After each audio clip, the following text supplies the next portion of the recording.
really large school districts, mostly in big cities like Philadelphia and Los Angeles. Their Board of Education has a Twitter account. But I think long and short of it is that if we intend to leverage social media for our outreach, I think it's going to be part of our schools districts Twitter account, and maybe, like we do with the board briefs out of the website, it'll be something along those lines.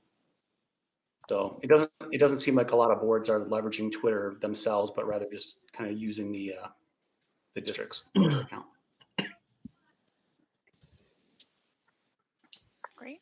Great. Thank you. So I had it's got 3 points. The first is just thank you to Lynn and Paul specifically for just all the work that you're doing generally, but also with the PLC work that Paul, you did earlier in the year, last year, I think, and prior to that, probably to me being on the board. So thank you for that, because I think it's probably really helpful now from what I'm hearing. And then thank you for the teams that you've built and just helping us be transparent, because a lot of those people are, I'm assuming, on our community members too. So it's helpful. So thank you. And then I said I would look at the Lake County Board to just report back what they're doing. And I noticed they have 5 strategic themes. 2 of them I thought were particularly pertinent to what we're doing.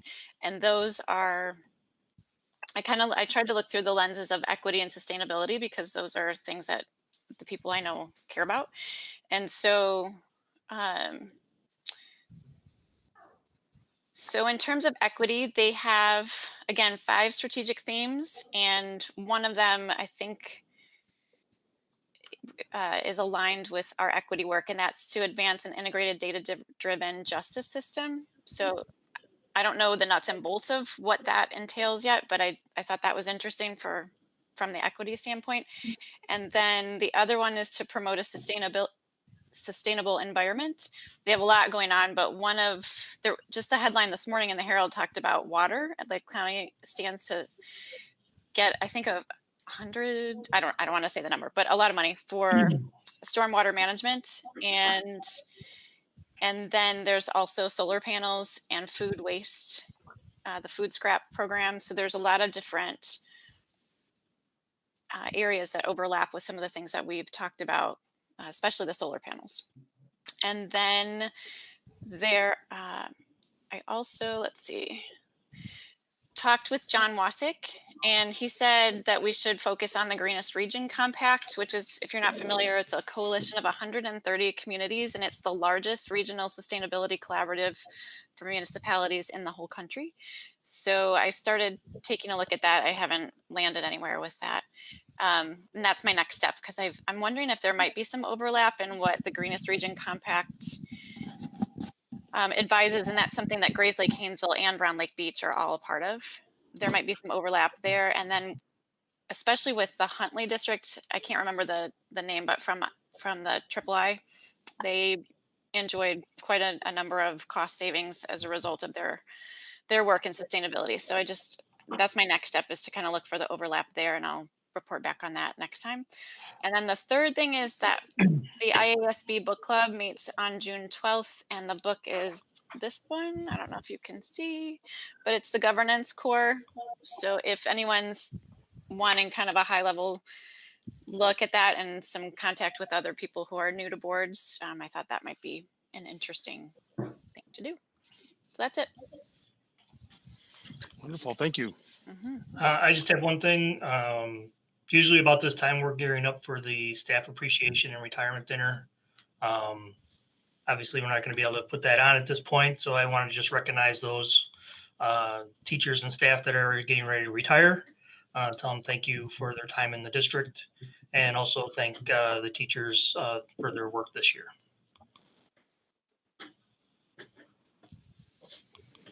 Great. Any other board members have anything to share? All right. Thank you, Jim. Thank you, Christy. Thank you, Jason. Moving right along, Dr. Glickman, the superintendent's report. Sure. I would love to start with something that's completely business as usual. It's a celebration. So I'm going to hand this over to Stephanie, Dr. Diaz, to talk about our EL district exit percentage. Sure, thank you. So our students took, all EL students took the access test in January, and a healthy program exits in between 12 and 15% of students each year. In 2017, we had 3% of our students exit with 429 students who took the test. And as we move through this year, we had 672 students take the test. We have 64 languages, and 11.88% of our students exited the proficiency test or met proficiency in English. So it's a great news. That's awesome growth. That's really something to be celebrated. So thank you so much, Dr. Diaz, for all of your efforts in that direction. I need to thank Paul Lewis and Amanda as well, because this is without question a group effort. This is, you know, your group is a part of our teaching and learning group. So thank you so much for all of your work. Hey, before we go any further, I'm hearing an echo. Are other people hearing an echo as well? And have we any idea where it's coming from? Do we have anybody plugged in twice? All right, well, I'm just gonna keep going then. So another business as usual topic that is not being executed in a business as usual way is that of course we are at 8th grade graduation. So we know that we are not going to be sitting in a hot space together and giving speeches orally together, verbally together, but graduation is happening nonetheless. I was over at GMS today. I unfortunately missed the group of teachers that were coming in to pick up more yard signs because all of our 8th graders at GMS and at Park are having yard signs delivered to their homes. But I know that the excitement was high. There are pictures that are starting to be posted about that. People are really excited about that piece. And then of course there are the videos. Mr. Wiedemann and I both had the pleasure of recording ourselves for a video. I haven't had a chance to ask Mr. Wiedemann how many takes it took for him to record himself, but I actually have not heard from Mr. Smith yet, so I haven't done mine. Oh, I haven't okay. heard from Mr. Smith. There must be some disconnect, but I know he's very ready for you to record yourself and to send it in. So right. Yeah, if he just gives me just send me an email so I can get in touch with him. Okay, I think he told me he had, so maybe he's sending it to the wrong address. I'm not sure. I don't know what he's doing, but he's ready for you to do it, and I'll connect with him and ask him to email you again. Okay. Okay. So anyway, have fun with that, Jim. That's all I'm going to say about that. But really, the principals are really excited about the videos that they have put together. You know, they're almost finished, and I know they're excited about how polished they look. So we're glad to be able to celebrate our 8th graders that way. I too was going to talk about staff retiring, so I won't do that here right now, except to comment that, of course, we have 2 of our administrators retiring. So we have both Marlo Richardson retiring and Keith Grinnell, and we will miss the 2 of you so much. Please know that. We look forward to being able to celebrate in person at some point and seeing you often that way. But please understand how much the 2 of you will be missed in our school district. Okay, I'm going to move forward into talking about some things related to closing up. I mentioned being at school today. I was actually at many of our schools today, taking a look at the progress for students to come and pick up their belongings, which is happening next Monday and Tuesday. Schools are ready to go. Those gyms and cafeteria floors or tables, depending on the school, are just packed with bags, beautifully organized. I've been just astounded by the organizational thinking that has gone into this process, and we're hoping for it to be smooth as silk. And if it's not smooth as silk, we will all acknowledge that we've never done this before. But really, really proud of all of our our principals, but all of the staff members who have volunteered to come in and help with that. I know we still have report cards that are being stuffed and added to the bag, so last details, but they will be ready to go by Monday. I also wanted to mention the remote learning survey that went out, because that's really been a part of our closing up strategy as we assess from our parents what they had to say about remote learning. And so just a couple of pieces of information for you about that. We've gotten back over 280 surveys so far, which is an absolute phenomenal response. And the survey has information about remote learning. It also has questions about our community connections team. So we're looking forward to looking at that data as well. We're going to, I'm sending out another communication tomorrow, and I'm going to advertise that survey one more time, because even though it's already been a good response, we want as much feedback as we possibly can get. So we'll remind people about it. We're going to get it closed on Monday morning so that we can finish the process of compiling the data. What I want to let you know is that so far, having reviewed the data, people are, no surprise, all over the place regarding their responses to remote learning. As well, I'll comment that when you ask open-ended questions, you are opening yourself up for a very complicated data collection. So, right, it's real easy to ask yes and no questions in multiple choice, but when you say, please give us your thoughts about this, you actually have to figure out what to do with those things. So I spent a bunch of time over the weekend starting to go through all of that and starting to categorize answers. I've handed it over to Sue, who is kind of picking up and continuing with that process. It is lengthy, but very interesting as well. And we will be doing a lot of things with that data, but a big piece of the import of it is to feed us in case we are in remote learning again in the fall. Because if that happens, we want to know how families have experienced remote learning this spring. Or if we're in a hybrid scenario, it would be very likely that this feedback will be important as well. Later in our meeting, you will hear us talk about our opening up teams and the work that we'll be doing, and you'll hear that we're planning to share survey data with those groups as well. And that just brings me to that, which is we're going to be talking about it later, but we have about 110 staff members and administrators divided into 3 large teams and then a lot of small groups within those 3 large teams, all working together to make good recommendations for our various possibilities for the fall. But you're going to hear me talking about that later.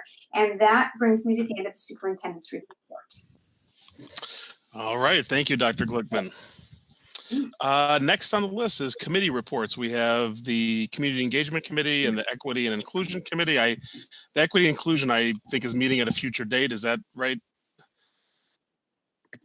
We have picked a new date, and so the meeting we'll have is next Wednesday at 6 o'clock.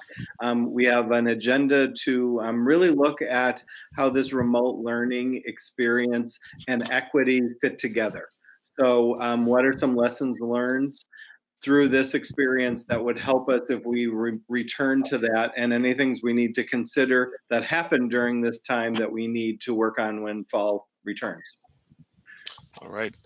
Wonderful. Thank you, Mr. Lewis. And for the Community Engagement Committee, I can hand it over to my colleague, Mrs. Miller, for the update.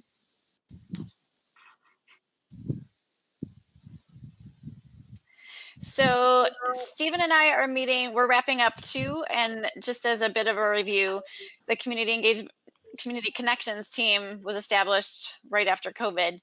So there's about 2 people from each school other than GMS. And Stephen and I are going to meet one-on-one with each of those people and host 2 virtual meetings this summer to evaluate our work. And again, we're working on an end-of-year report that we'll share with you when it's ready, which will be this summer. we have 3 goals moving forward. 1 is to complete that year-end report. 2 is to complete the dashboard for internal use. Again, that's a dashboard for the community connections team to access resources that will help them in their individual schools. And then we're going to start thinking about developing a volunteer training, one to utilize that dashboard. And then we're also reaching out to the library to see if we can get some training on Google so that any volunteers are familiar with Google as they contribute. The last thing that I want to share with you is about the Little Seed Garden as a review that was built by an Eagle Scout for Woodview School. And we pulled it out of the shed and set it up at GMS. And because of the Grays Lake Feed Store, we were able to distribute 340 or more packs of heirloom seeds, which were gone within days. Those seedlings came back to us on 2 consecutive weekends as seedling plants. So we had carrots and a lot of lettuce, soybeans, tomatoes, peppers, a whole bunch. Those are the ones that are on the front of my mind right now. And then, even more exciting, both Woodview and Prairie View were able to donate produce. So carrots and lettuce came to GMS. And again, those were gone. I think I know I restocked at least 3 or 4 times last weekend. Stephen, I think you were there too. And then there were other people that dropped off other foods. So I think that has some potential to help people in July when the grab and go meals are not available. And that's it for the Community Engagement Committee. Great. Thank you, Christy. All right. Thank you both. Moving right along. The next is the consent agenda, and I'll need a motion to approve the consent agenda for tonight, please. So moved. I'll second. All right. Nash. Nash. Aye. LaCroix. Aye. Strack. Aye. Strack. Oh. Aye. Miller. Aye. Mack. Aye. Weedman. Aye. All right. Motion carries. Thank you. Next on our agenda are the action items. So we've got a number to go through, and I'll ask for a motion, and then we can discuss if needed. The first one is I need to have a motion, please, to approve the July 15th as the new due date for registration fees. I'll make that motion. Second. Any questions or discussion items on that? Okay, go ahead. Weedman. Aye. Miller. Aye. Mack. Aye. Nash. Nash. You might be- LaCroix. Aye. Strack. Aye. Great. All right. Motion Sorry. carries. Sorry about that. It's taking me a little longer to get off of mute. Sorry. Aye. All right. Next motion, I need a motion to approve Christopher, is it Vipond or Vipond? Vipond. Vipond as the new Director of Technology for District 46. So moved. I'll second that. Great. Okay, we've got a motion and a second. Any comments, questions, thoughts? Very exciting. Okay. Very exciting. Yeah, very exciting. LaCroix. Aye. Strack. Aye. Miller. Aye. Mack. Aye. Weedman. Aye. Nash. Aye. Wonderful. Stephen, Dr. Mack, this Yes. is Chris Wolk. Yes. You probably can't see me because I'm probably off the screen. Can I can see can you hold the meeting for just a second? I have Chris, and I will text him. Yes, please. Pop Yes, in and say hello. of course. If we were The all meeting is on hold. right, if we were all in GMS together, right, Yeah. we would be pausing. We would be Yes. saying Having hello. cake. We would be eating cake. Exactly. Hi, Chris. Oh, there's Welcome. Chris. Hello, Chris. Hi, everybody. Hi, Chris. Welcome. Hello. Thank you. everybody. Welcome. Chris Vipond, who you just approved to be our next Director of Technology. Chris, why don't you go ahead and share a little bit about yourself? Certainly. First and foremost, thank you, everybody. I'm really excited and appreciate the opportunity. I'm thrilled to move into this role in D46 and provide some leadership in the area of technology. I'll try to keep this brief, but I have a wife who's a teacher in Libertyville District 70 currently, and we have two boys. One just turned 4 years old, and the other one just turned 1. So they definitely keep us busy. A couple of things in my past that I'm really excited about in my last 6 years in Libertyville as a technology literacy coach. I've been thrilled, and my goal and my passion has always been to help support our teachers and support them in any way possible. And then combining that with my passion for technology has been kind of a lot of fun for me to combine those two passions. So seeing technology integrated in meaningful ways into our instruction and into our curriculum, and making sure that that's the priority. And it's not technology just for technology's sake, but that the technology enhances and supports the curriculum that our teachers are teaching with. I've been really proud of using professional learning opportunities and creating unique opportunities to meet our teachers where they are, to continue to support them and provide them the skills and the tools necessary to be successful in what they're doing and working with our students and families. And I have a couple things that I'm really proud of. I really believe in our youngest students being able to do amazing things with technology. So I helped create what we called our Generation Yes We Can initiative, which really supported our kindergarten students with new devices and started as kind of a co-teaching model with our classroom teachers and our kindergarteners kind of learning from me together so that they felt supported through the rest of the school year and using those new devices. And then that was so successful that as second graders, when they transitioned to a different device, we continued that same program. So that's something, again, that I'm passionate about, making sure that our students and teachers feel comfortable with their devices. And then, of course, from everything that we do in a school district has some component of technology. So making sure that I'm there and ready to support that with the great team that's already in place.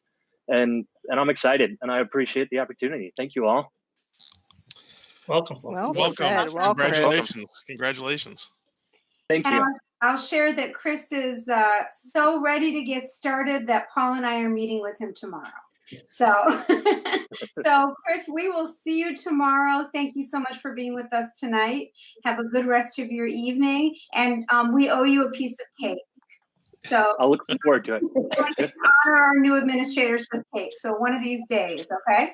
I think we Sounds have 100 great. reasons why we have cake. You just like cake. All right. Thank you all. Yeah, but you don't feel like you have to. Thank you. Thank you.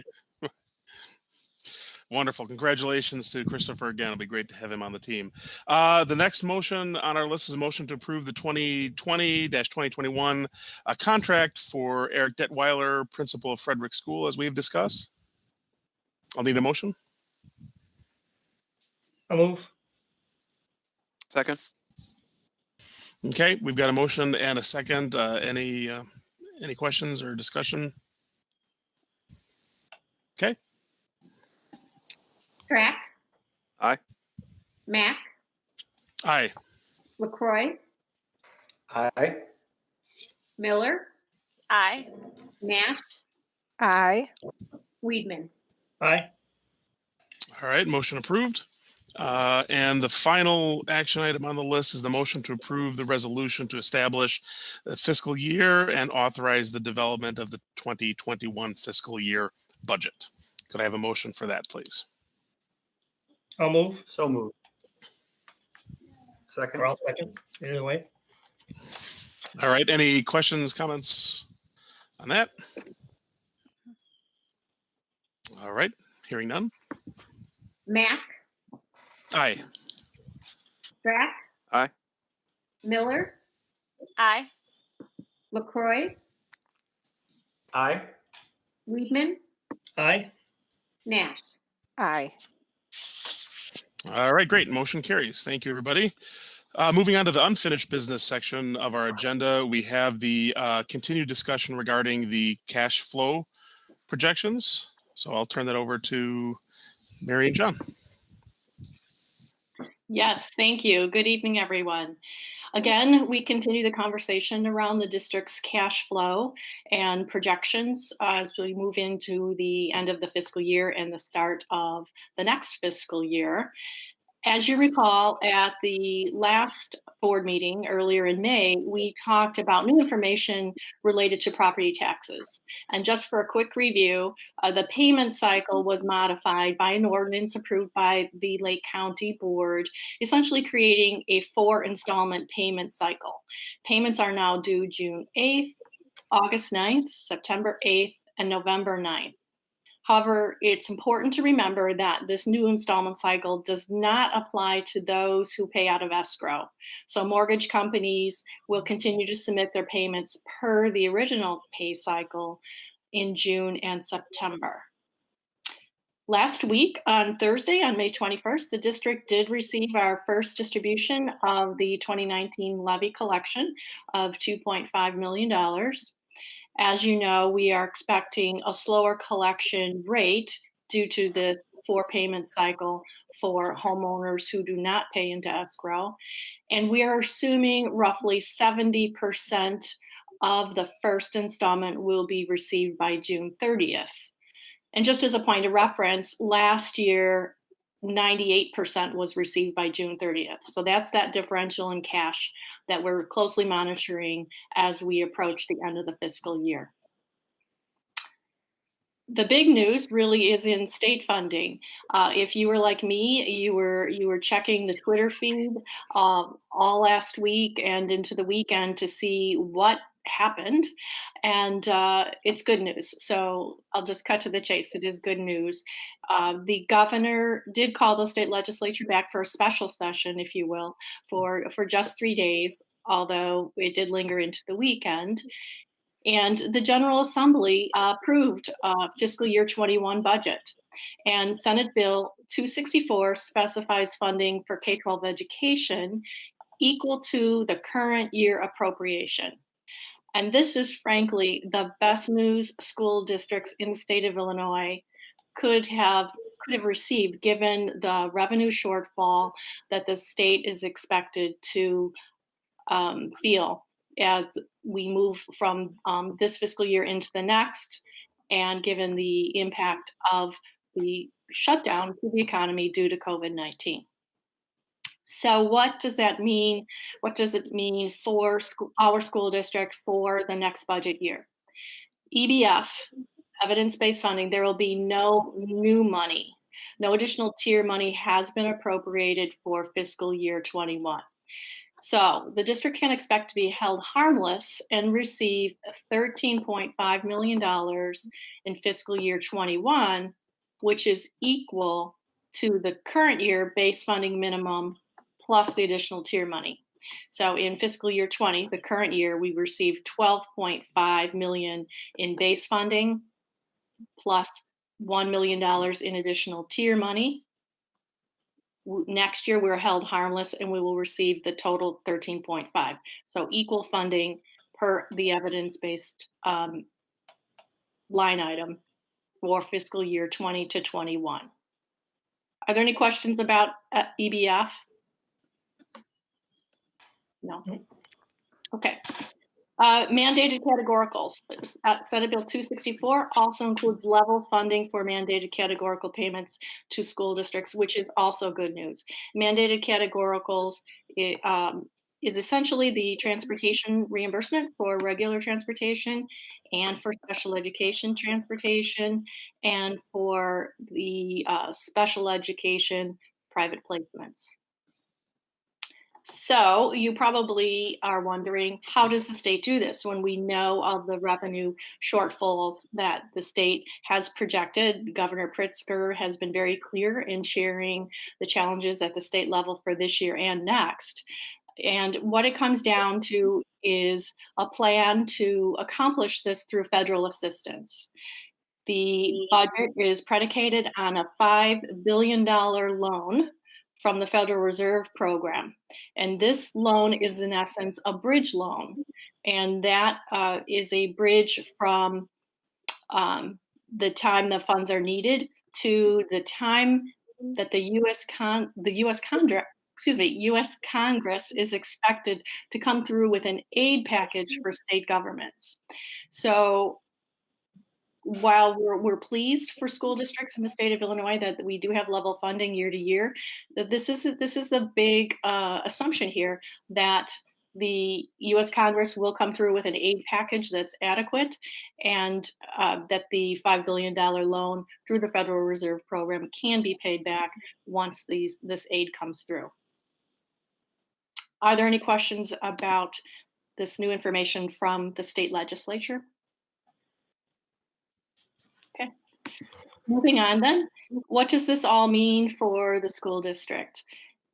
For purposes of the current year budget and the cash flow projections, John and I are assuming that evidence-based funding distributions will continue to be distributed and received on time, and that the school district will receive 3 of the 4 mandated categorical payments by the end of the fiscal year.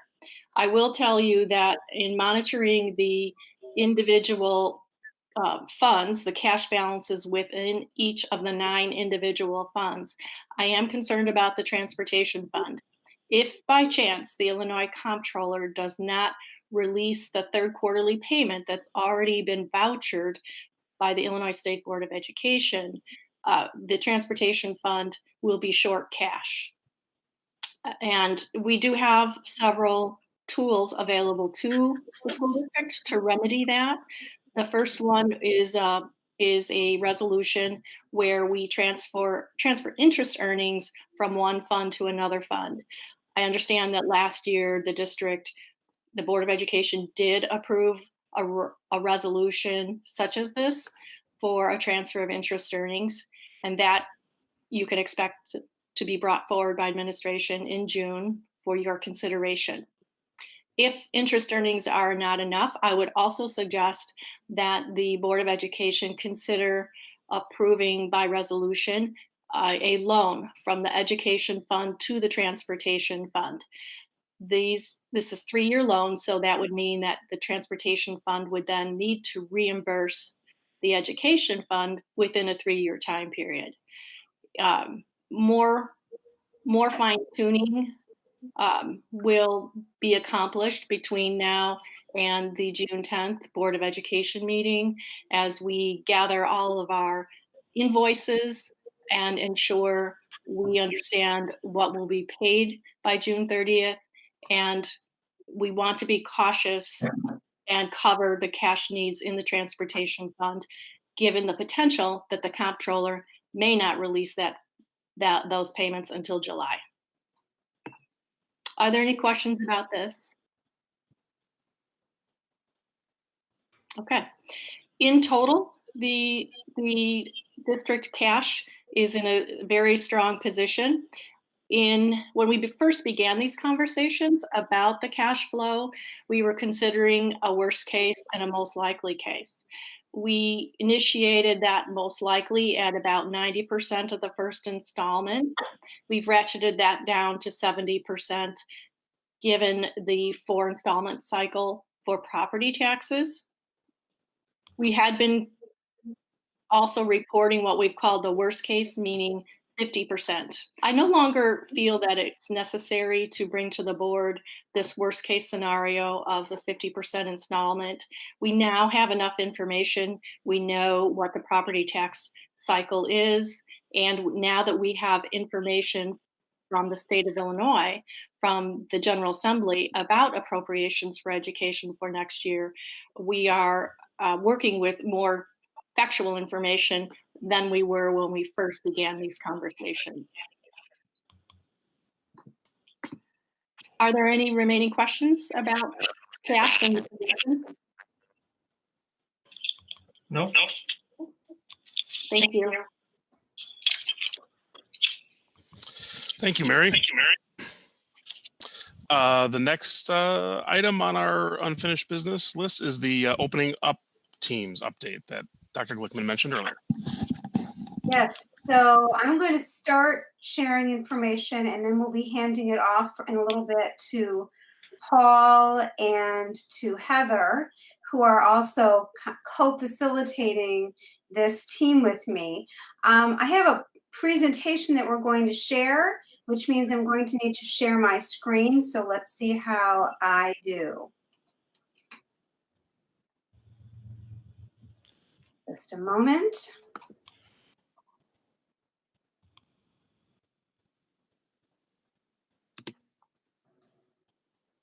Okay, do you see my screen? Just somebody Yes. say yes. Okay, wonderful. Okay, so I cannot see you at all anymore. Now I just have the presentation up. So I'm going to be speaking out into the abyss. All right, so I want to start by talking about what the work is of our team. Because we recognize that we have 3 main possibilities, but there's also a 4 and there's also a 5. The first one is just ongoing building closure. We know that it is possible that we will not be able to open up our buildings in the fall and that we will be returning to remote learning. But if that happens, we expect that the way that we provide learning for the students will be different than what we did this spring. This spring, it was hurry up. Nobody knew it was coming, and we had made changes along the way. Since then, we have made decisions that will allow us to fund Chromebooks for our youngest students. So that's an ongoing project, but we are confident that we'll have those in the fall. We are gathering feedback from our parents about what worked. And as well, we expect that the guidance that we have from the state will be vastly different from the guidance that we received this spring. So even if we're in remote learning, we think it will be different than what it looks like right now. Well, and then the next possibility is schools being open for all students. And of course, the big ticket question is, how do we stay safe? How do we keep students safe? How do we keep staff safe if all schools are open? And then there's number 3, the hybrid approach. And you can see the question I posed is, how in the world do we do that? There are lots of versions of hybrid ideas out there, but the concept typically is about some students at home, some students at school on different days or different parts of days, and ongoing learning that way. Number 4 is really the idea that, hey, maybe we can open schools for all, or maybe we're at a hybrid approach, and then something happens and we're back to a building closure entirely. We know that that's a possibility. I'm sure we've all heard the predictions about a resurgence of COVID-19 in the winter. And number 5, I threw in just for fun, not yet imagined, because we keep finding ourselves in places that we didn't imagine we would be, and yet here we are. So you'll see my note that we're leaving that one alone entirely, but I put it up there just as a reminder that it does not matter how prepared we think we are. There could always be something else that changes what our reality is. So we've divided into 3 separate teams. You may remember 2 weeks ago when I spoke with you all, I shared that we had put this survey out, inviting our staff members to participate on teams. And ultimately, you're going to see a really great graphic, a great picture in a moment that shows you this fact. But we have about 110 people that are participating. And I want to acknowledge the fact that those 110 people are participating knowing that this work will be going into the summer. Of course, all of our administrators are a part of those teams and they're 12-month employees, but the rest, about 85 people are staff members who are not 12-month employees, but they have volunteered their time to help make plans. So we have a teaching and learning team, and that's facilitated by Mr. Lewis, by Paul Lewis. They are talking about how do we assess and continue learning, and one of their big ticket pieces that they need to talk about is what structure do we recommend within a hybrid model. We have a social, emotional, and physical health team, and that team is facilitated by Heather Lorenzo. And they're talking about how do we address the social, emotional, and physical health needs of students, families, and staff.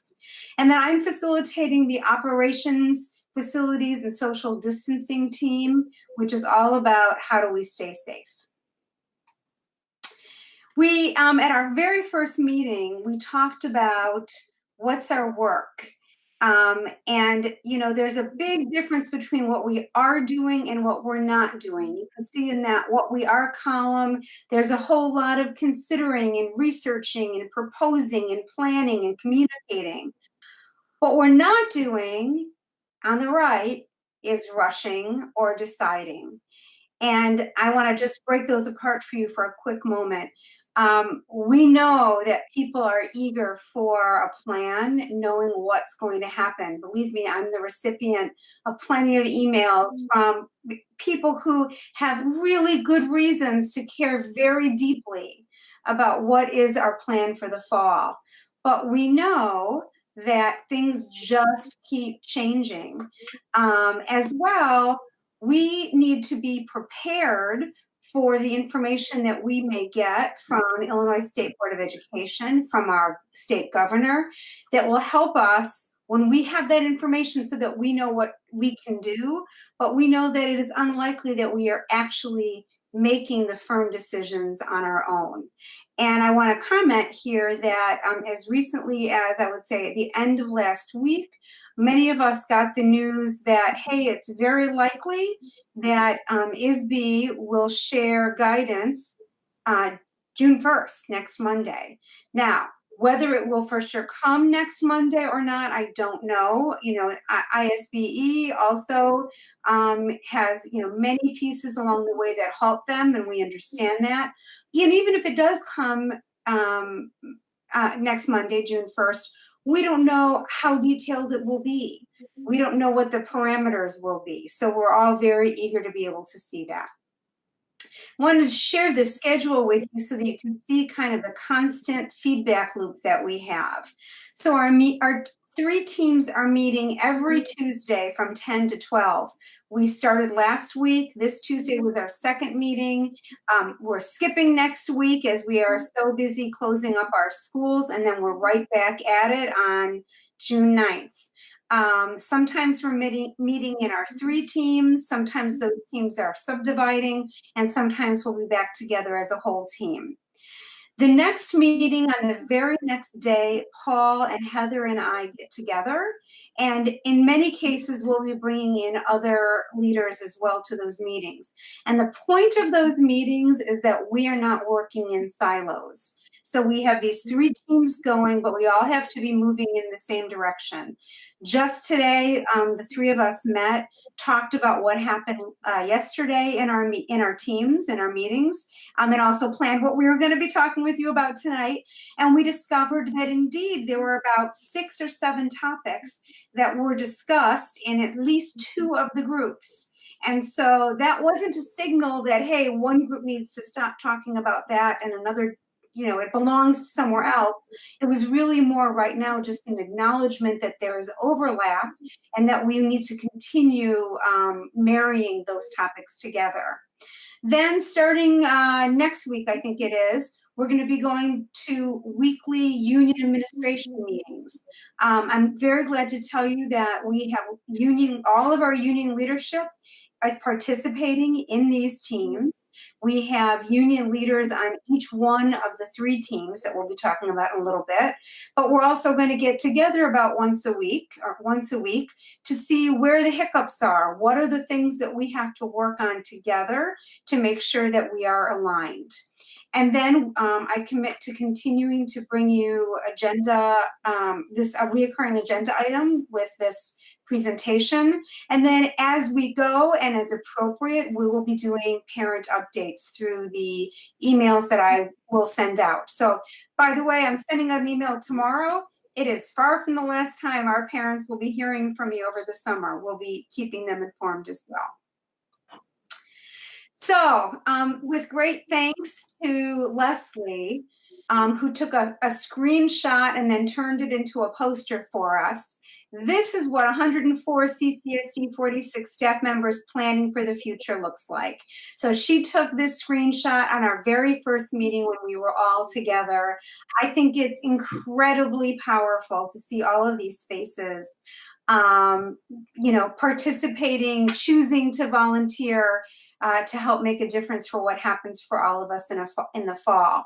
One of the things that we did at that very first meeting, once we broke up into our 3 teams, is we spent time introducing ourselves, because we're a big district, not everybody knew each other. And we included, hey, why did you want to participate at all? Or why did you want to participate on this particular team? And also, what are 3 words that you are feeling about all of this? We wanted to give people a chance to kind of name that. And it was incredibly helpful because we got a chance to see what the range of emotions are. I'm telling you that now because we have something to show you in a moment. Oh, we're going to show it to you right now because this is a slide that came from my group, the Operations, Facilities, and Social Distancing group. And that graphic on the right is what we call a Wordle or a word cloud. Many of you have seen them in the past, I'm sure. The concept is you feed words that, into a website, and it comes up with, it gives you feedback. So basically, by looking at this, you can see that the word hopeful came up over and over and over again with the Operations, Facilities, and Social Distancing group. However, just as often, people mentioned that they were anxious. Almost as often, they mentioned being grateful. They mentioned being exhausted and thankful. So you're getting the range, and I have to give kudos to our friend Sue Walker, who not only created the Wordle for us, but she's so creative that she put it into a shape. So if you look closely, the Operations Facilities group is put together into a house. So that was awesome, Sue. In any case, this operations group is now divided into 5 groups.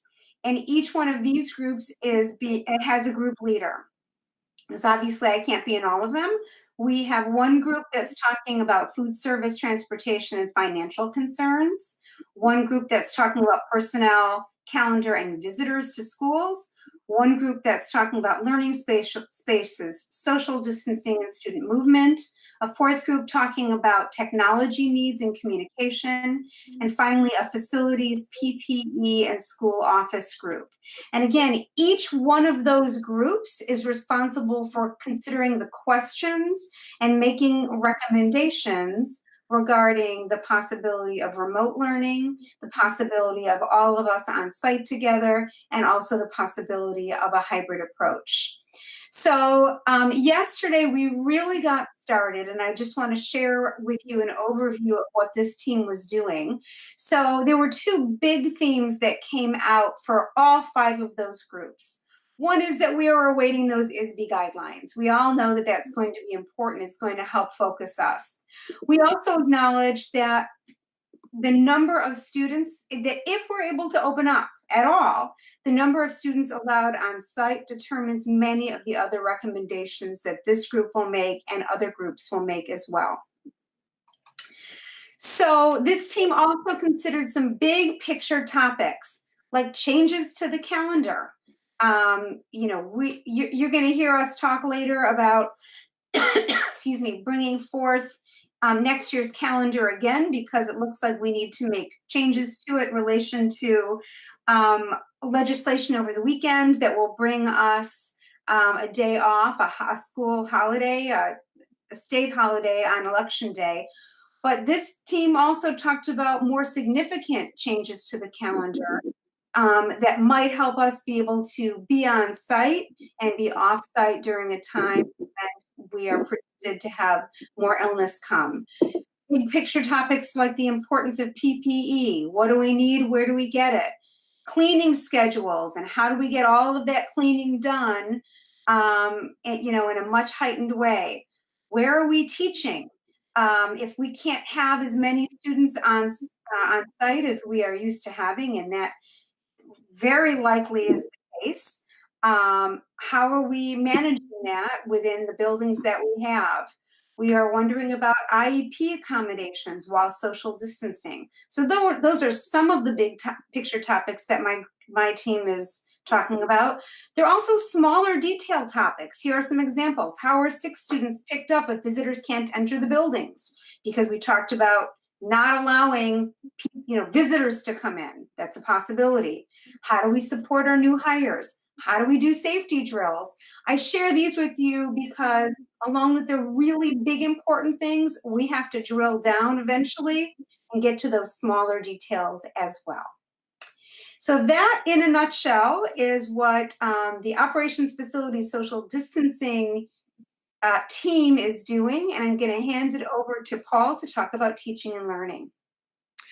So we are very happy, the teaching and learning team. We have a very robust group of people. We have members from all of the different schools and all the different roles, just like my other teams do. We're thrilled about our word cloud as that's apple. And so that fits very nicely into teaching and learning about an apple. You can see that we have some of those same words about being hopeful and positive, as well as our most frequently used words. And so we have been working our first meeting, I'll start over. Our first meeting, we had an opportunity to do a lot of brainstorming. So we brainstormed all of the questions, wonderings, thoughts, worries, all those things about 5 main categories. So we looked at curriculum, instruction, assessment, technology, and anything else. So we called it miscellaneous. And so we looked for each of those for the 3 different options. So we had those same 5 categories for option 1, same 5 for option 2, and so on. So then in between the meetings, we also had people choose what grade level band that they wanted to continue to work on. So yesterday, we broke into pre-K 2 groups, grade 3, 4 groups, and grades 5 through 8 group. And then I took all of the brainstorming that we had done just for option 1, because we felt like if we were going to be talking, some people talking about option 1 and some people talking about option 2 or 3, it was going to be a little bit too confusing. So we made a commitment to just talk about option number 1. We took all of the brainstorming from option number 1, and I broke them down now into 10 categories because we felt like all the questions and things filtered into those 10 questions that are the 10 topics that I have listed. So scheduling, scope and sequence and pacing, student motivation, accountability, assessment, grading, attendance, interventions and special education services, technology, professional development for all, special events to consider, and student and staff materials, and then still a miscellaneous. So our very large group of over 40 got broken into the 3 different groups by grade level. And then we actually broke this 10 topic list into 2. And so half of the K2 group worked on the first 5, and half of the K2 pre-K2 group worked on the last 5 in this list. So we have been very, very productive, very interesting. It's a new learning experience for all of us to have all these meetings in different chat groups and different locations digitally for everyone to meet. The feedback was very positive that when breaking down into the smaller groups that we were able to move quickly and look through some of these things. Our goal for our next meeting, we're actually going to have representatives from each of the grade level groups talk specifically about these topics. So for the example, each group has been looking at scheduling what are we going to have to do differently for scheduling purposes? But then we're going to look at how we can build consistency or learn from the other grade level groups to come up with our final thoughts about what scheduling might look like. And then we'll do that for the other areas as well.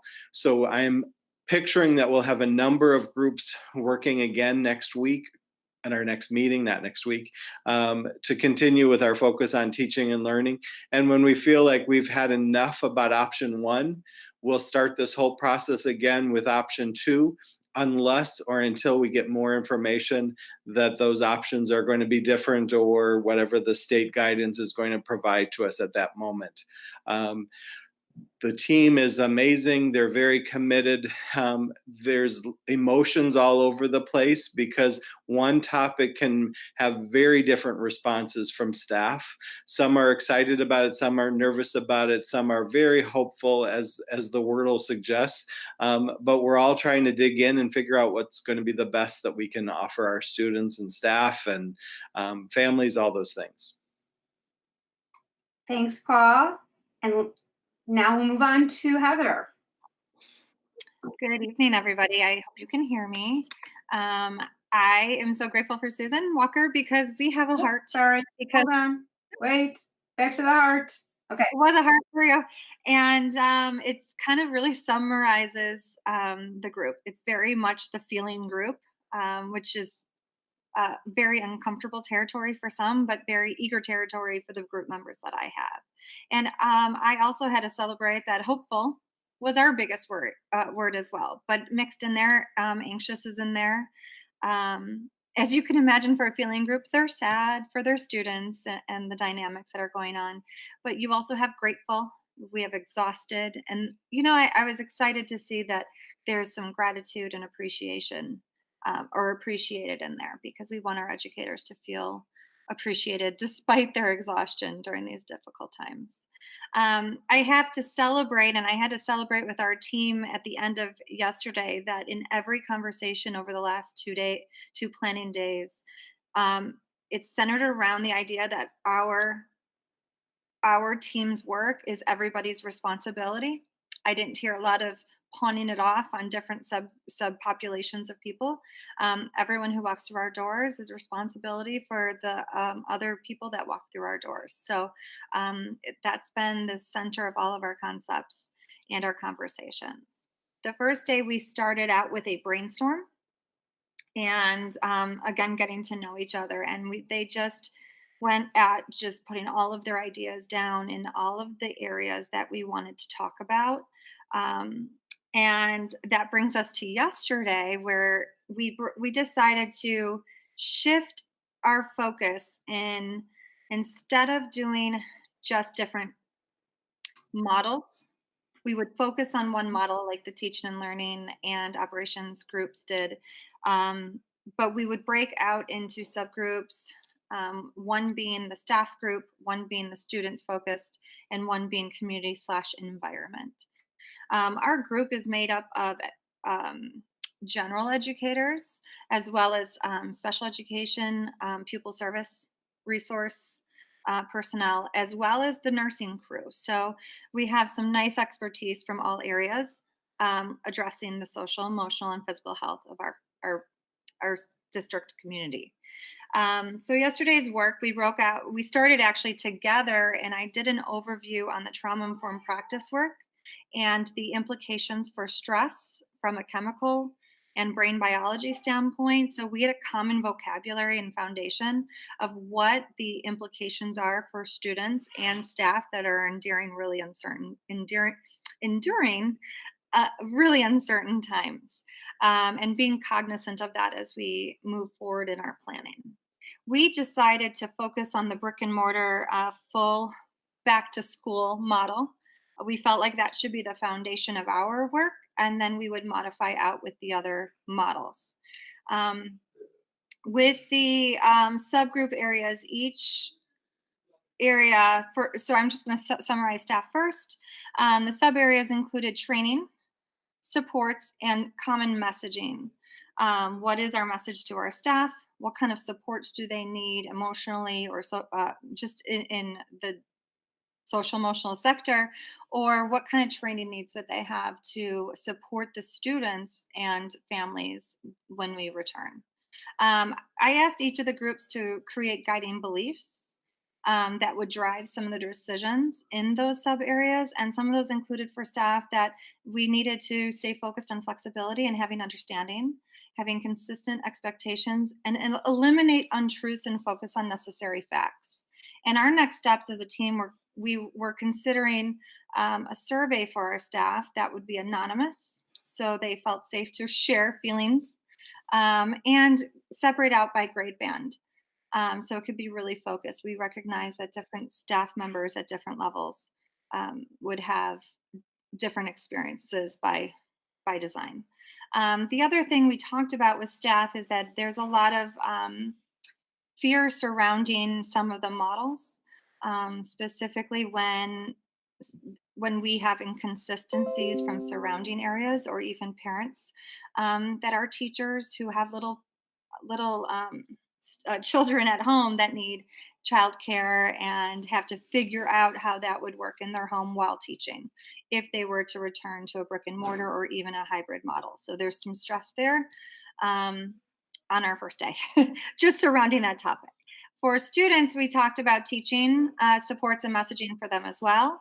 The guiding beliefs were about building relationships with students, what kind of SEL structures and supports need to happen, because we recognize that we need to Maslow before we bloom. We have to meet the students' basic needs of safety and security before we can expand their thinking and instruction. And creating a team building structure, and then making sure that we have honest and supportive communication with our students. And the next steps is to look at our zones of regulation and our SEL curricular structures and see what we need to do moving forward in those areas. And our last group is community and environment. And we actually had different sub areas, including teaching, supports, and our health systems, because we had to talk about our nursing supports. Our guiding beliefs are that our families need access to resources. They need clear guidance that is necessary from the CDC, ISB, and other leading regulatory entities.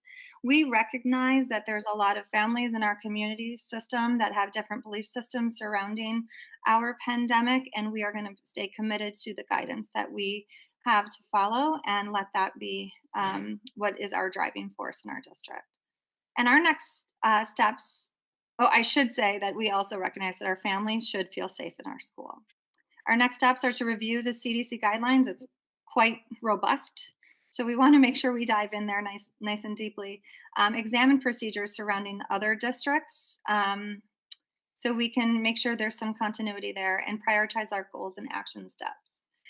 Some things that we are talking about with the nursing group are what kind of PPE measures do we need to have? And this is where we bleed over in operations and facilities a little bit, because there's conversations surrounding, do we need to have a sick room and a daily triage and medicine room, so we don't cross-contaminate when there's issues? What are our new decision rules for what is a sick student that should go home, or some guidance with our families for what to consider, or when to consider keeping their children home, and just kind of things around those parameters as well. So that is our work, and we're excited to move forward. We're just trying to figure out what we're going to do next and in what avenue. Thank you, Heather. And so this brings us to just briefly letting you know what we're doing next. At our next meeting, we expect that we'll start all together, because we'll have some guidance updates to share. We will, in some format, have that remote learning survey result to share, and that information is important for all three groups for one reason or another. And then we'll be back to our group work. All right, how do I get out of here? There we go. I do want to comment.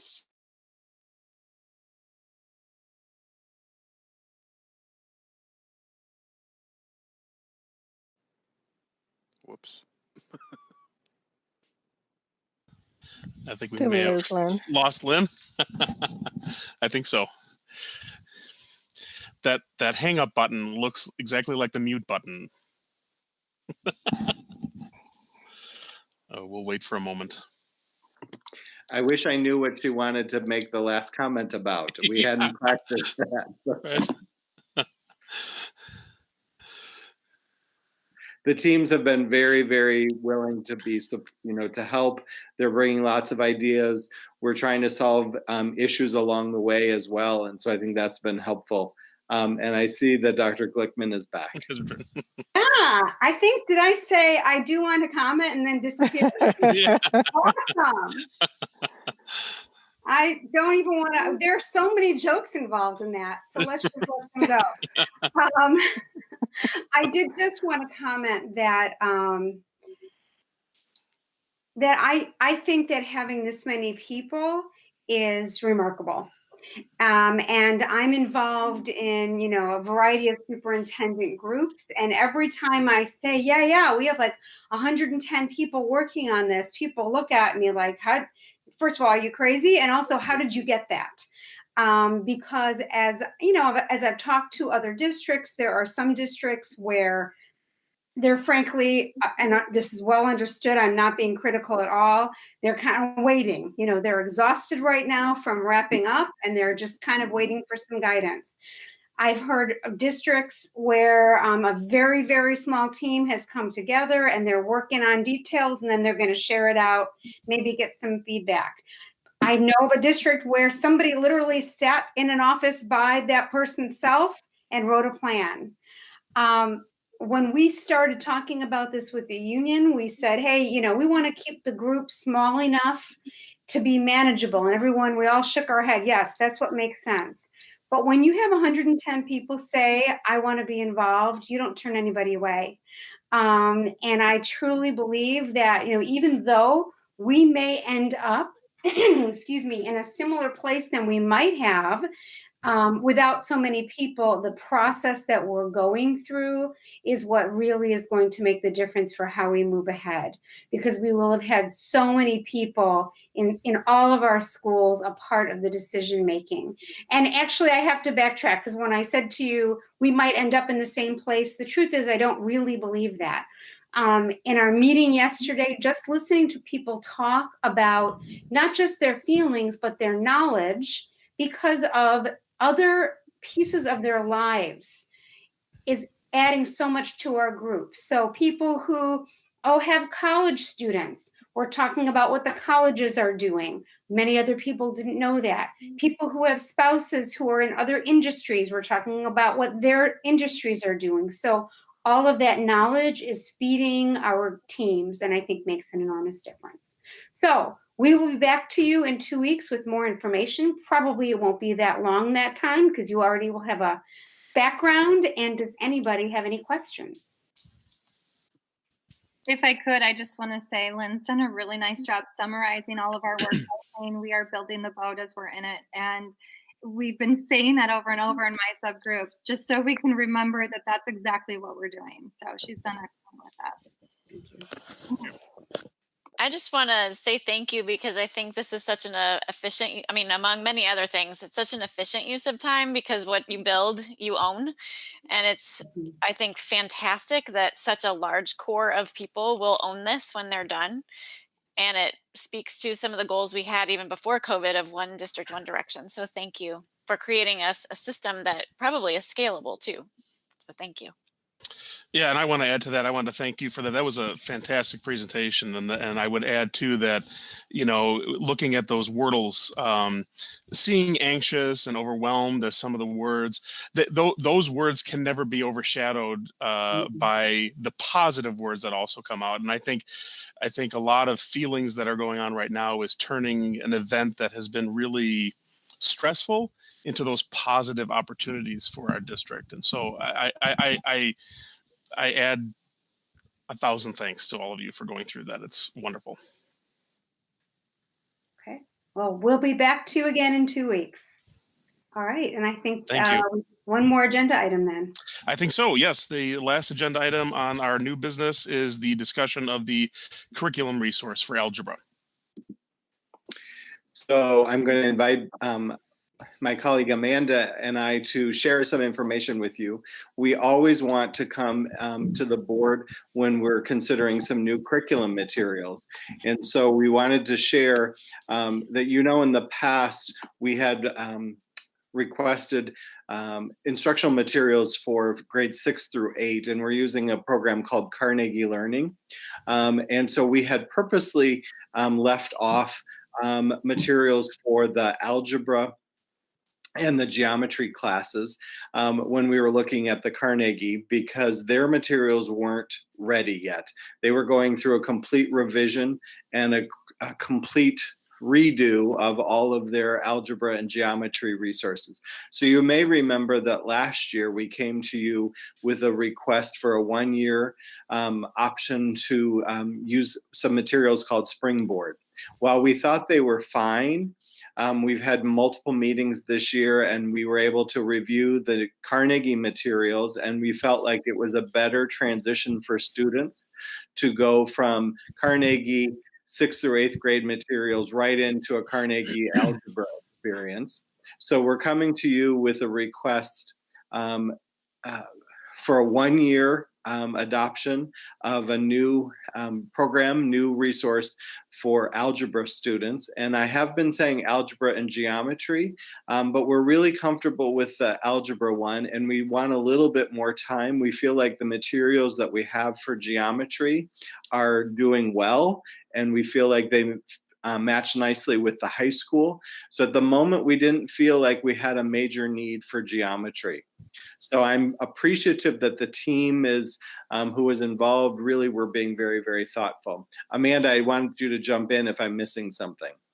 I'm not missing anything. I just wanted to add that every single teacher that teaches algebra and or geometry was part of this decision. It's a fairly small group of teachers because the students in these classes, it's a very small number of students as well. So we had all of the teachers that teach and a couple of our math coaches at each of the buildings part of the discussion. So everybody had a voice and had buy-in to this decision. So we feel very confident in making this recommendation to you today. And actually the same team met for all day today.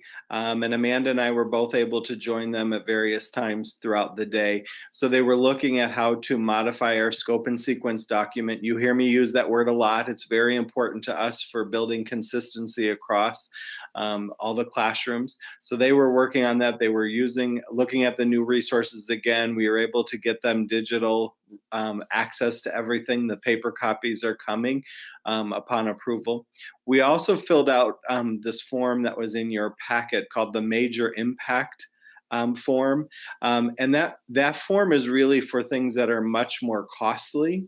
But we really do believe that we should have this approval process for the board to be able to see curriculum materials. That's one of a big responsibility for you. So we know that this, doesn't really fit in because we're talking about just under $6,000 for the materials, but we wanted you to be aware and to hopefully approve it at our next meeting, that we would be able to move forward with this purchase for the next school year.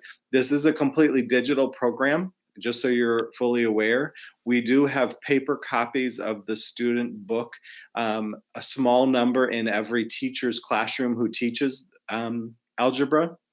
So if they want to use the paper version when they're working in groups instead of having to work off their computer all the time. And then if there's any students with specific needs for a paper version, we have those available. And then teachers have a paper copy and a digital copy because sometimes it's nice to have both to see how it's laid out.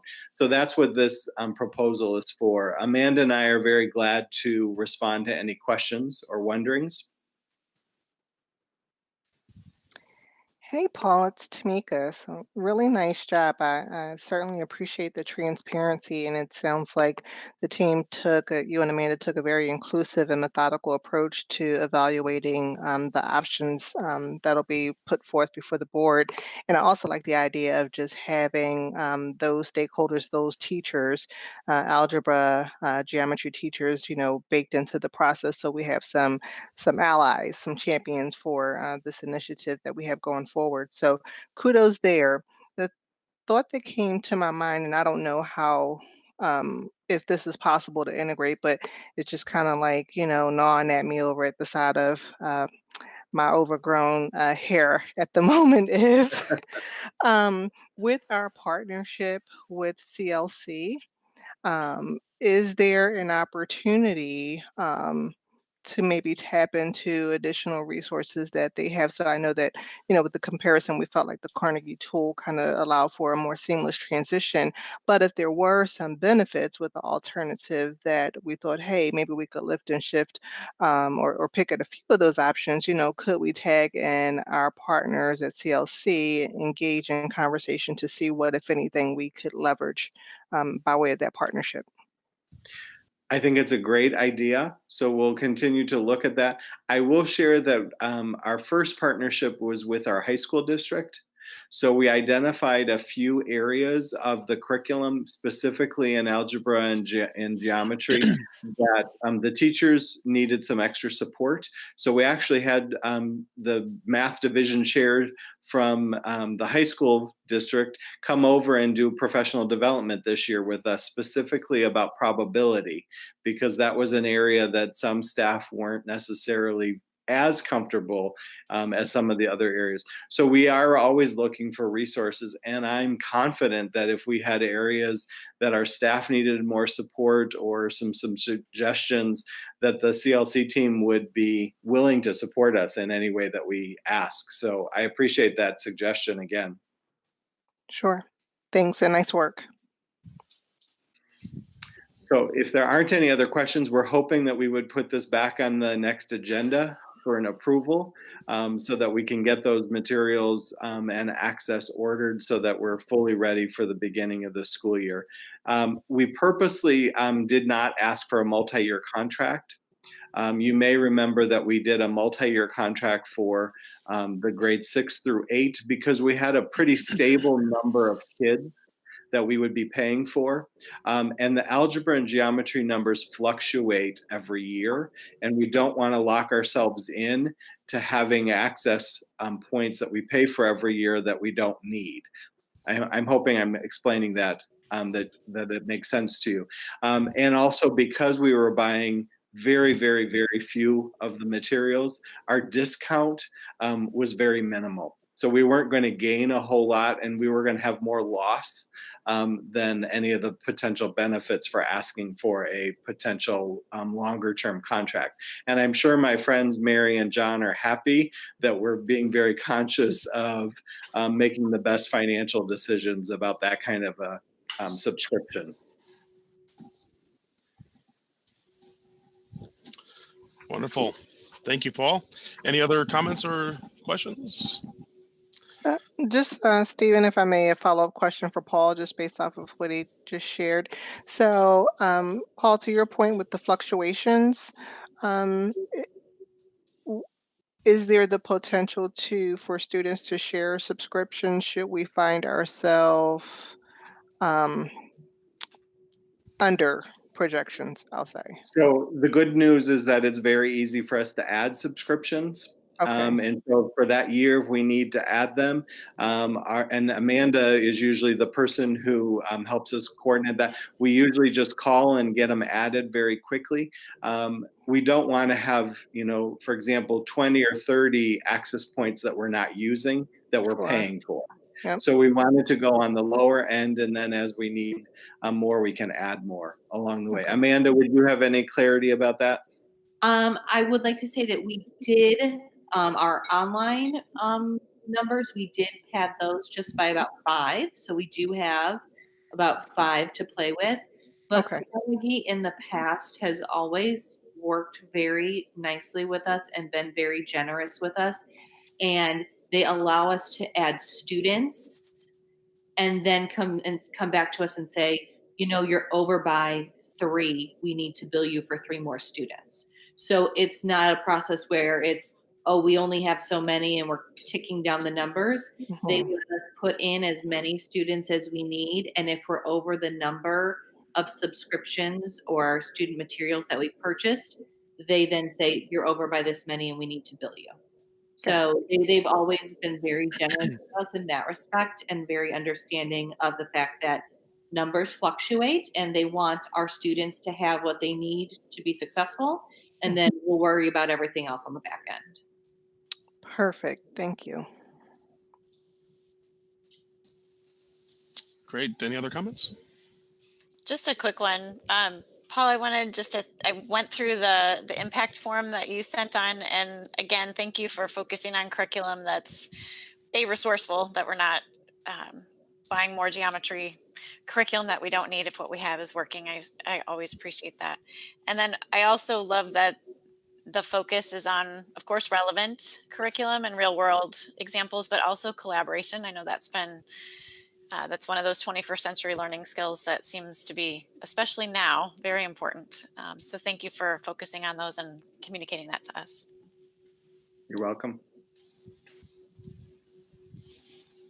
Other comments? All right. Thank you, Paul and Amanda. Topics for future agenda items next on the list. We have that. Yes, we have a few. We have that. We have the ongoing unfinished business. So I'm assuming the board would like another cash flow update. Is that correct? Yes, please. And we'll do another opening up update. Then we have one that is a maybe. We know we have to bring the 1920 calendar back to you.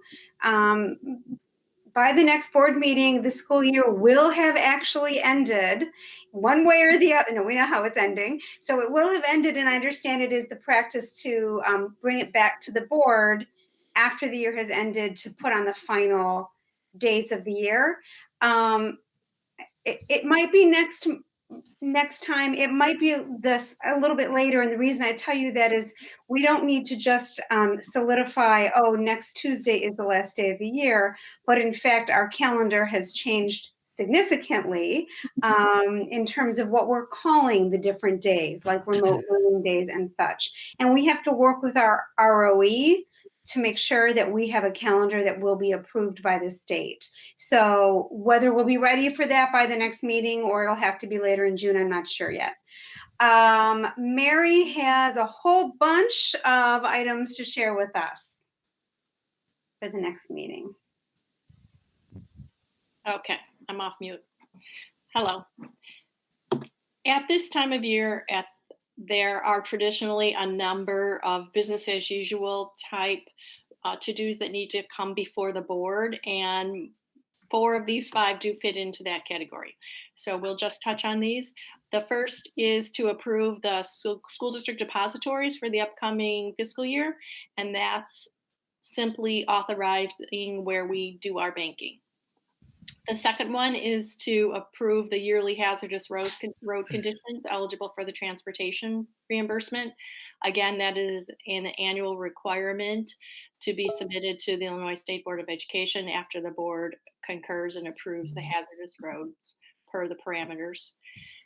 The third one is to approve a resolution authorizing intervention by legal counsel on behalf of the district in proceeding before the state property tax appeal board. That is an annual resolution as well, authorizing legal counsel to move on our behalf. And the fourth one is a resolution transferring interest income. During the fiscal year, the school board only has one opportunity to transfer interest to another fund in need. And this should be routine every year that this is brought forward before the board. And then the fifth one is to approve a resolution for a loan from the education fund to the transportation fund. And I touched on this in the commentary under the cash flow projection conversation. So those are the 5 business/financial topics that I would suggest be incorporated in the agenda for the June 10th meeting. Thanks, Mary.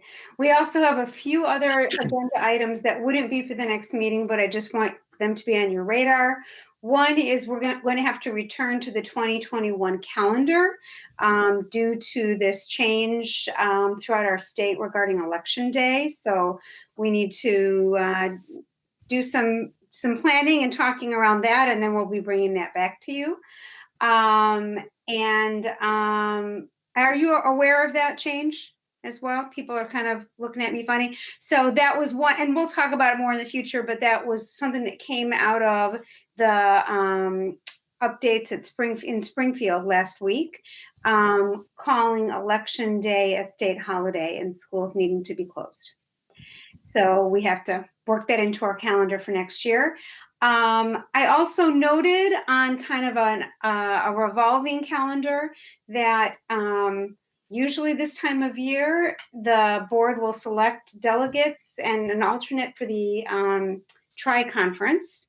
So I don't know if that's something that you want on your agenda or not, but think about it. And Jim and Stephen, maybe you can share with me when we next meet to talk about the agenda, whether you want that on there. Or we can, okay. And then policies. So we'll be bringing forth a first reading of policies on June 24th. And June 24th at 5:30, there will be a policy committee meeting. So those of you who are on the policy committee, Sue will be, if she's not already done so, maybe she already has, but sending you an invitation for 5:30. That's the second June board meeting. I just wanted you to be aware of it. Do we have any other topics for the next meeting or for future meetings? Lynn, is it possible, I don't know if it's when this would be acceptable or appropriate, but is there some way we could get an overview of just the health of all of the curricular areas, meaning staffing, and just kind of just a high level overview of where we're at once the models have been fleshed out and we have an idea of where we're going? We can talk more about it. I'm really just kind of off the cuff right now, but just wondering how Encore is going to go, especially since we're not replacing Catherine's position at Park. So how is art going to work? It just has me wondering how everything's going to work. So I would is that a possibility at some point? I would say, I think that all of those things that you're wondering about would be, are part of what our different teams are working on. Right. And then, as we present them, if there's any question of anything that we haven't addressed, you'll certainly let us know. Okay. Because I think we'll be addressing all those things. Great. Thanks. Sure. Anything else for the next meeting? I just had two things, and they may not necessarily need to go on the next meeting or not, but there's at least a couple topics that I think we probably should at least flush out somewhere. For those that are non-returning students, like 8th graders, so this is probably more of the business office. Those 8th graders that are leaving us for next year, what are we doing with any fund balances they had in their lunch money accounts or in their sports accounts that they may have had? They paid up already for track and field or girls soccer or whatever the sport is over the spring. What are we doing with those funds? Are they being refunded, et cetera? I think we can probably answer that right now, Jim, for you, if you don't mind. Is that okay? Yeah. Okay. Why don't we, John, do you want to jump in? Yeah, sorry. Sorry. So part of the accounts payable that you approved tonight was a large section of refunds to parents for portions of seasons or entire seasons that did not happen due to the school closure, as well as some refunds, I believe, for other items like Science Olympiad or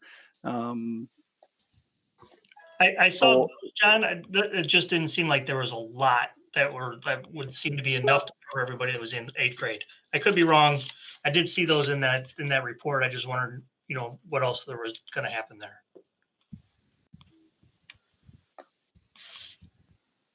I'm happy to look into it some more, but it was sent out to the principals with some instructions of, please fill out this list of refunds that need to be handed out.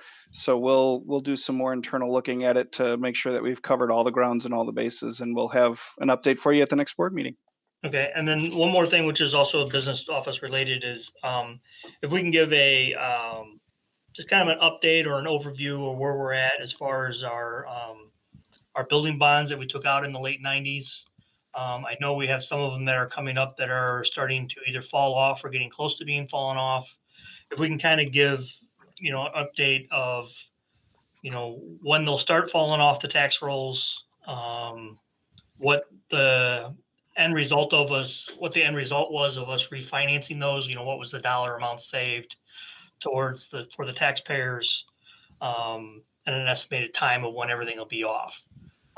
I've had quite a few questions about, people's tax bills and when those bonds are going to be coming off. So I thought maybe if we kind of put that information out there, it would be probably a good time. Thank you. Okay. This is Chris Wolk. Sorry, I got to step in. Christy, I had to check with Paul to make sure I heard correctly. We will be replacing Catherine Grunwald at Park.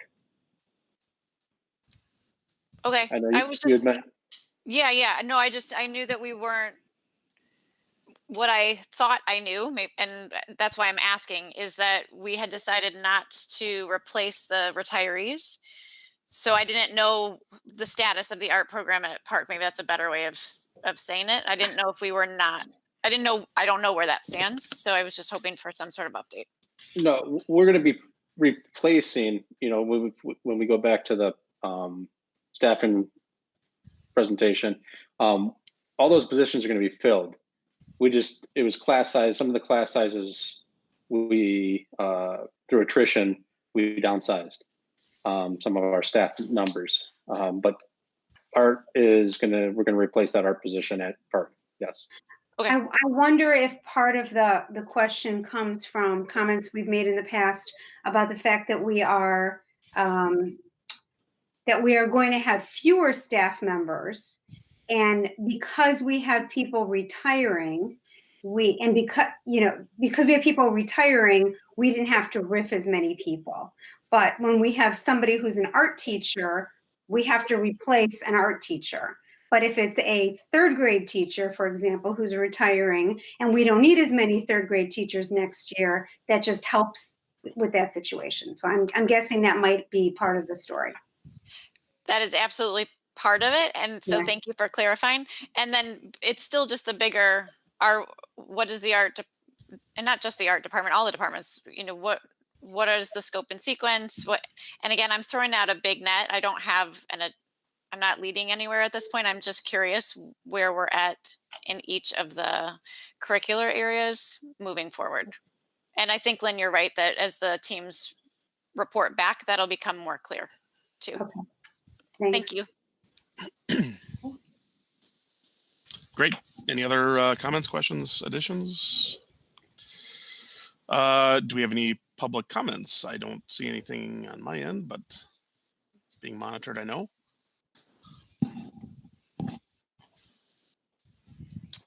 All right, hearing none. We don't have a closed session today, right? Okay, no public. Thank you, Chris. Before I call for an adjournment, I wanted to echo comments that were made earlier by Jim and Christy and a couple others, with my thanks for everybody, to the teachers, to the staff, to the administration, and to the families. We've all occupied roles that we don't normally occupy during this time. And I wanted to add too, because normally around this time of the year is one of the things that I've enjoyed a lot as a board member, is being able to attend events at the different schools and see different things and how they close out the years. And one of the highlights is always being up on that stage and being able to shake the hands of the 8th graders, because those are the kids who are actually going to change the world. And they're probably at some point going to be sitting in the seats that we're sitting right now. And I'm really going to miss being at that graduation ceremony. So I wanted to congratulate all the 8th graders, in framework of a board meeting tonight. So whoever might be watching, families who have 8th graders, or if the 8th graders are watching, which they likely aren't, congratulations to you. And when you get to this point, and maybe you run for an election or you serve in a school district, you'll make us proud. So I'm going to miss that. And congratulations to everybody, and thank you to the teachers and the staff and the administrators and the families for pulling together in this district during this really unusual time. So I just wanted to add that and piggyback off of my colleagues from earlier. And we don't have a closed session, so I can call for a motion to adjourn. I'll move. Second. Second. Okay, we've got a motion and a second. LaCroix, Aye. Nash, Aye. Miller, Aye. Mack, Aye. Strack, Aye. Weedman. Aye. Great. Thank you, everybody. The meeting is adjourned. Thanks, Stephen. Right. Thank you, Jim. Thanks. Take care, everybody. Jim?